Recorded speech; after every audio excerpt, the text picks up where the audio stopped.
문재인 대통령이 광복절 기념사를 했죠. 네. 취임 이후에 최초의 광복절 기념사고요. 어제도 이제 독립유공자분들, 보훈 대상 되시는 분들 모이셔가지고 네.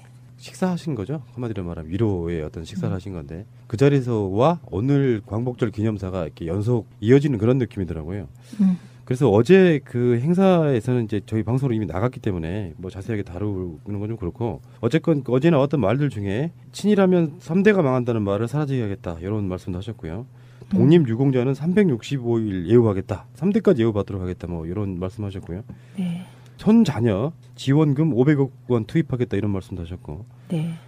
2019년이 우리 건국 100주년이거든요. 그게 이제 3.1운동과 대한민국 임시정부로 이어지는 우리 헌법에 있어서의 적통이라고 할 수 있는데 이 임시정부 기념관 건립하겠다는 이야기도 하셨고요. 그래서 지금 이게 어떤 논란으로 번졌냐면 건국절 논란. 작년에 박근혜 씨가 8.15 행사에서도 건국절 이야기를 했어요. 네. 1948년 8월 15일 날이 건국절이다 이렇게 얘기했는데 그렇게 따지면 이제 임시정부의 우리의 적통과 친일의 역사 그것을 지우겠다는 그 모든 포석을 갖고 지금 건국절 논란을 일으키고 있는 거잖아요. 네. 어쨌건 여기에 대한 개념이랄까요? 우리 대통령의 생각은 굉장히 확고한 것 같습니다. 네, 저는 이번에 그 문재인 대통령이 당선되는 과정도 뚜렷한 역사의식을 평가한 국민들이 계셨다고 생각합니다. 그래서 대선 기간 중에 이게 이제 안철수 전 후보에 대해서는 이제 위안부 건 물어보니까 당시에 정부가 없을 때 일어난 일이다라고 표현했다가 엄청난 파문이 일었었어요. 그때 이미 대한민국 임시정부가 있었는데 대한민국 임시정부의 법통을 받아들이지 않는 거 아니냐. 네, 그리고 트윗에 뭐 건국 68주년 이렇게 해서 이제 문제가 됐는데요. 그 문재인 대통령께서 표현하신 것 중에 2년 후면 건국 100주년이다. 이 말은 1919년 4월 달에 대한민국 임시정부가 수립되거든요. 그러니까 2019년이면 딱 대한민국 임시정부 수립 100주년이고요. 그게 대한민국 건국 100주년이다. 그래서 그 한마디 말로 이제 그동안의 뉴라이트 계열과 그 뉴라이트 계열을 정치적으로 활용한 박근혜 대통령을 비롯한 세력에게 대한민국은 상해 임시정부의 법통을 이어받은 민주공화국이다. 이걸 분명히 하셨다고 봅니다. 그래서 이건 뭐 다들 아시는 건데요. 이게 이제 대한민국 임시정부를 인정하지 않는다는 건 독립운동을 인정하지 않는 거고요. 독립운동을 인정하지 않는다는 건 식민지 시대의 평가를 달리한다는 뜻이잖아요. 그래서 이 뉴라이트 계열이 경제적으로 보면 일본 식민지 시대에 우리나라 근대화의 기틀이 마련됐다는 궤변을 주장하세요. 그러다 보면 친일파의 개념이 없어지죠. 그래서 친일파를 단죄할 수가 없게 되고요. 그렇게 되기 때문에 이제 이 건국절 논란이 굉장히 중요한 거였죠. 역사를 부정하는. 그런데 이번에 문재인 대통령께서 2019년이 대한민국 건국 100주년이 된다. 그 문장 하나로 이 논란을 뭐 정말 쌈박하게 정리하셨다고 봅니다. 결국에는 친일파인 사람들이 건국은 48년부터 한 거다 이렇게 이야기하고 싶어 하는 거잖아요. 그런데 이게 중요한 거는요. 이승만 대통령이 1948년 8월 15일을 대한민국 건국일이라고 하지 않았다는 거예요. 정부 수립일이라고 했다고요. 이승만 대통령이, 초대 대통령이. 그런데 이승만의 후예들은 그 이승만 대통령의 역사인식도 뒤집는 거죠. 1919년 이후에 우리 광복될 때까지 어떤 사람들은 독립운동을 하고 어떤 사람들은 친일을 하고 그 친일한 사람들이 그 시간을 지워버리고 싶은 거잖아요. 그렇죠. 그리고 거기에 아주 중요한 두 분이 연루된 거죠. 이승만 대통령하고 박정희 대통령이 연루된 겁니다. 네, 근데 이제 여기서 주의해야 될 거는요. 이거를 대한민국 정통성론 혹은 대한민국 정통성 부정론으로 또 이끌어가려고 한다는 거예요. 뉴라이트가. 그건 뭐냐. 북한이 북한이 한반도의 정통성이 있다. 이게 북한의 주장이잖아요. 예. 우리는 남한의 대한민국의 정통성이 있다. 이렇게 주장하는 세력이에요. 그런데 이렇게 북한 남한을 끼워 넣기 시작하면 친일 문제는 온데간데 없어지고 이념으로 치환되죠. 이 문제가.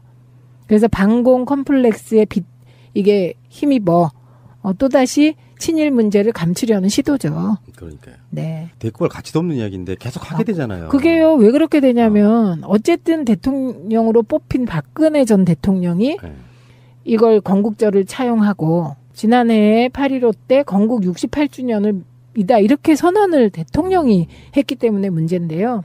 그래서 제가 옛날에요. 국회에서 대정부 질문을 하면서 박근혜 대통령은 효녀가 될 건지 대통령이 될 건지 선택하라고 그런 적이 있어요. 효녀의 길을 걸었던 거죠. 이런 어떤 확실한 개념이랄까요? 10년 동안에 뭐 경제 정치만 망가진 건 아니고 이런 역사관도 망가져서 국정교과서 논란도 있었고요. 위안부 합의 문제도 있었고요. 이런 방식으로 계속해서 나라를 끌어왔던 점들을 취임해서 지금 사실상 100일이요. 며칠 남지 않았죠. 내일 모레가 100일인데 그 100일 동안에 하나하나씩의 그런 쌓였던 적폐들을 바로잡아 나가는 과정이다 이렇게 보면 될 것 같습니다. 네, 그 문재인 대통령께서 말씀하신 거 진짜 친일하면 잘 살고 독립운동하면 뭐 못 살고 이거 바꾸겠다고 하셨잖아요. 이게요 어제 SBS 특종으로 나온 건데요. 이완용? 친일파 이완용 후손 재산이 여의도 땅의 7.7배, 독립지사들 모임인 광복회 회원 23%가 100만 원 이하의 소득을 가지고 있고요. 독립유공자 자녀는 25.3%, 100만 원 이하 소득이 손주대로 내려가면 어떻게 되는지 아세요? 이 프로테이지가 37.8%가 됩니다. 그러니까 그 독립운동가 자손들은 세대가 내려가면 내려갈수록 더 못 살게 된다는 거예요. 그러니까 그 500억 뭐 지원 자금 있잖아요. 그게 제대로 쓰여서 이런 정말 말도 안 되는 불평등이 해소되길 바랍니다. 박근혜, 김무성, 정우택 이런 분들이 다 친일파의 후손들이십니다. 문재인 대통령이 어저께 수보에서도 굉장히 오랜만에 북한 문제에 대한 입을 여셨고요. 네. 오늘 광복절에서도 이제 그 이야기 본인의 그런 의지를 확실하게 피력하는 것 같은데 결국에는 전쟁은 안 된다 이런 거고요. 네. 본인 스스로가 이제 이 상황에서 좀 역할을 하겠다 이런 거고. 네. 북한과 미국에 있어서의 그 전쟁 말로 하는 전쟁이 있잖아요. 네. 이 자체가 지금 현재 전문가들이 전쟁 날 거라고 보는 사람은 없지만 이런 것들이 굉장히 돌발적으로 먼 상황이 날 수가 있기 때문에 네. 문재인 대통령 입장에서는 저는 이렇게 봐요. 그렇게 북한과 미국이 힘겨루기 비슷하게 하다가 결국에는 문재인 대통령의 역할이 커질 수밖에 없는 흐름으로 가고 있어요. 그거를 이제 오늘 분명히 했다 이렇게 보면 볼 수 있을 것 같고요. 그다음에 오늘 그 8.15 경축사에서 북한 문제, 핵 문제가 어느 수위로 이제 공표될 거냐에 관심이 많았잖아요. 근데 애초 예상대로 베를린 선언의 큰 기조는 바뀌지 않았다. 대화와 제재를 병행하겠다. 그리고 전쟁만은 절대로 안 된다. 근데 이제 구체적으로 평화를 지키는 길의 구체적인 부분에 대해서는 남한이 주도해내겠다. 네, 그런 의사를 분명히 했죠. 그래서 아까 제가 말씀드린 것처럼 군사 대화가 진짜 중요합니다. 휴전선이라든지 이런 데서 이렇게 어떤 충돌이 나게 되잖아요. 네. 근데 군사 당국들이 서로 대화를 하게 되면 네. 그런 것들이 큰 충돌로 이렇게 번지지 않아요. 그렇죠. 근데 첨예하게 대립되어 있는 상황에서 오판하는 수가 있단 말이에요. 네. 예를 들어서 뭘 하나 이렇게 사람이 아닌 뭔가 하나 잡기 위해서 총성을 냈는데 상대방이 그걸 반응해서 총을 쏜다든지 이런 방식으로 가면서 이게 전 세계적으로 북한과 미국의 어떤 이런 첨예한 대립 관계가 있을 때는 우발적 상황이 전쟁으로 생길 수 있는 문제가 있거든요. 이럴 때를 대비해서라도 군사적 대화를 하자 이런 거예요. 특사 보낼 때가 되지 않았느냐. 서로 그런 식의 어떤 교환을 하면서 이제 상황을 수습하는 단계로 들어가야 되지 않겠느냐. 그러면 자연스럽게 남북 대화가 시작되는 부분이요. 네, 그 특사는 어제 종교 지도자들이 모이셔서 특사 파견을 고려하라고 공개적으로 얘기했고요. 문재인 대통령과 청와대도 특사를 보내는 것은 뭐 기정사실인 것 같고요. 다만 시기 문제인 것 같아요. 근데 지금 오늘 북한의 김정은이 미국이 하는 태도를 좀 더 지켜보겠다. 이렇게 약간 유보적인 태도를 취해 왔습니다. 그러니까 이거는 그 외교는 그런 게 있어요. 정말 말 한마디로 천냥빚을 갚는 게 외교지만 또 말의 성찬, 말폭탄을 주고받는 그동안에는 또 전쟁 같은 극한 상황은 벌어지지 않는다. 이런 얘기가 있습니다. 그런데 이 상황에서 이제 문재인 대통령이 계속 남한의 주도성, 우리의 주도성을 얘기하는 거는 이게 다들 아시겠지만 휴전협정의 양 당사국이 북한과 우리나라가 아니에요. 다 아시잖아요. 북한과 미국입니다. 그렇기 때문에 여기서 우리의 주도성을 계속 강조하게 되는 것이고요. 네. 그리고 남북한 간의 관계가 얼마나 대화가 잘 되느냐에 따라 한반도 정세는 굉장히 바뀔 수 있는 것인데 저는 최근에 보면 북한의 김정은과 그를 둘러싸고 있는 세력이 이게 북한과 남한이 가까워질수록 그 한반도의 문제가 잘 풀린다는 이 부분을 역으로 이용하는 것 같아요. 이 부분 되게 아쉽고 안타깝게 생각합니다. 네. 김대중 노무현 대통령 때 남북 관계 만들어 놓은 거를 북한 쪽 사람들은 이해를 못하죠. 정권이 바뀐다고 해서 어느 날 갑자기 김대중 노무현 대통령과 6.15 14 이런 성명을 하는 것은 북한 국민들 이름으로 발표한 것이다. 근데 정권이 바뀌었다고 해서 그거를 휴지 조각 버리듯이 버리는 거에 대한 남한 정부에 대해서 믿음이 완전히 사라진 상태다 이렇게 보고 있다고 하더라고요. 북한 쪽 입장이라는 게. 그래서 저는 그런 부분에 있어서 한편으로는 사죄랄까 이런 표현도 해야 된다고 생각해요. 남한 쪽에서. 그것만 된다고 하면 남북 대화는 훨씬 쉽게 이루어질 수도 있다라고 생각이 듭니다. 임시정부가 수립되거든요. 그러니까 2019년이면 딱 대한민국 임시정부 수립 100주년이고요. 그게 대한민국 건국 100주년이다. 그래서 그 한마디 말로 이제 그동안의 뉴라이트 계열과 그 뉴라이트 계열을 정치적으로 활용한 박근혜 대통령을 비롯한 세력에게 대한민국은 상해 임시정부의 법통을 이어받은 민주공화국이다. 이걸 분명히 하셨다고 봅니다. 그래서 이건 뭐 다들 아시는 건데요. 이게 이제 대한민국 임시정부를 인정하지 않는다는 건 독립운동을 인정하지 않는 거고요. 독립운동을 인정하지 않는다는 건 식민지 시대의 평가를 달리한다는 뜻이잖아요. 그래서 이 뉴라이트 계열이 경제적으로 보면 일본 식민지 시대에 우리나라 근대화의 기틀이 마련됐다는 궤변을 주장하세요. 그러다 보면 친일파의 개념이 없어지죠. 그래서 친일파를 단죄할 수가 없게 되고요. 8월 15일 날이 건국절이다 이렇게 얘기했는데 그렇게 따지면 이제 임시정부의 우리의 적통과 친일의 역사 그것을 지우겠다는 그 모든 포석을 갖고 지금 건국절 논란을 일으키고 있는 거잖아요. 네. 어쨌건 여기에 대한 개념이랄까요? 우리 대통령의 생각은 굉장히 확고한 것 같습니다. 네, 저는 이번에 그 문재인 대통령이 당선되는 과정도 뚜렷한 역사의식을 평가한 국민들이 계셨다고 생각합니다. 그래서 대선 기간 중에 이게 이제 안철수 전 후보에 대해서는 이제 위안부 건 물어보니까 당시에 정부가 없을 때 일어난 일이다라고 표현했다가 엄청난 파문이 일었었어요. 그때 이미 대한민국 임시정부가 있었는데 대한민국 임시정부의 법통을 받아들이지 않는 거 아니냐. 네, 그리고 트윗에 뭐 건국 68주년 이렇게 해서 이제 문제가 됐는데요. 그 문재인 대통령께서 표현하신 것 중에 2년 후면 건국 100주년이다.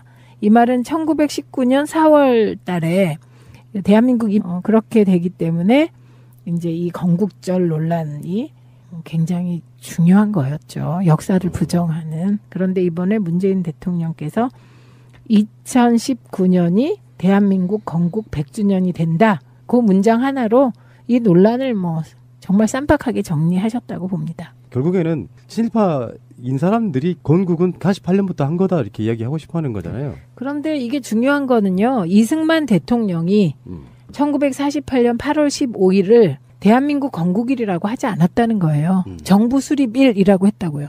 이승만 대통령이, 초대 대통령이. 그런데 이승만의 후예들은 그 이승만 대통령의 역사인식도 뒤집는 거죠. 1919년 이후에 우리 광복될 때까지 어떤 사람들은 독립운동을 하고 어떤 사람들은 친일을 하고 그 친일을 한 사람들이 그 시간을 지워버리고 싶은 거잖아요. 그렇죠. 그리고 거기에 아주 중요한 두 분이 연루된 거죠. 이승만 대통령하고 박정희 대통령이 연루된 겁니다. 네. 네, 문재인 대통령이 광복절 기념사를 했죠. 네. 취임 이후에 최초의 광복절 기념사고요. 어제도 이제 독립유공자분들, 보훈 대상 되시는 분들 모이셔가지고 네. 식사하신 거죠. 한마디로 말하면 위로의 어떤 식사를 하신 건데 그 자리에서와 오늘 광복절 기념사가 이렇게 연속 이어지는 그런 느낌이더라고요. 그래서 어제 그 행사에서는 이제 저희 방송으로 이미 나갔기 때문에 뭐 자세하게 다루는 건 좀 그렇고 어쨌건 어제 나왔던 말들 중에 친일하면 3대가 망한다는 말을 사라지게 하겠다 이런 말씀도 하셨고요. 독립유공자는 365일 예우하겠다. 3대까지 예우받도록 하겠다. 뭐 이런 말씀하셨고요. 네. 손자녀 지원금 500억 원 투입하겠다 이런 말씀도 하셨고. 네. 2019년이 우리 건국 100주년이거든요. 그게 이제 3.1운동과 대한민국 임시정부로 이어지는 우리 헌법에 있어서의 적통이라고 할 수 있는데 이 임시정부 기념관 건립하겠다는 이야기도 하셨고요. 그래서 지금 이게 어떤 논란으로 번졌냐면 건국절 논란. 작년에 박근혜 씨가 8.15 행사에서도 건국절 이야기를 했어요. 네. 1948년 8월. 근데 이제 여기서 주의해야 될 거는요. 이거를 대한민국 정통성론 혹은 대한민국 정통성 부정론으로 또 이끌어가려고 한다는 거예요. 뉴라이트가. 그건 뭐냐. 북한이 북한이 한반도에 정통성이 있다. 이게 북한의 주장이잖아요. 예. 우리는 남한에 대한민국의 정통성이 있다. 이렇게 주장하는 세력이에요. 그런데 이렇게 북한 남한을 끼워 넣기 시작하면 친일 문제는 온데간데 없어지고 이념으로 치환되죠. 이 문제가. 그래서 반공 컴플렉스에 이게 힘입어 또다시 친일 문제를 감추려는 시도죠. 그러니까요. 네. 대꾸할 가치도 없는 이야기인데 계속 하게 되잖아요. 그게요. 왜 그렇게 되냐면 어쨌든 대통령으로 뽑힌 박근혜 전 대통령이 네. 이걸 건국절을 차용하고 지난해에 8.15 때 건국 68주년을 이다 이렇게 선언을 대통령이 했기 때문에 문제인데요. 그래서 제가 옛날에요. 국회에서 대정부 질문을 하면서 박근혜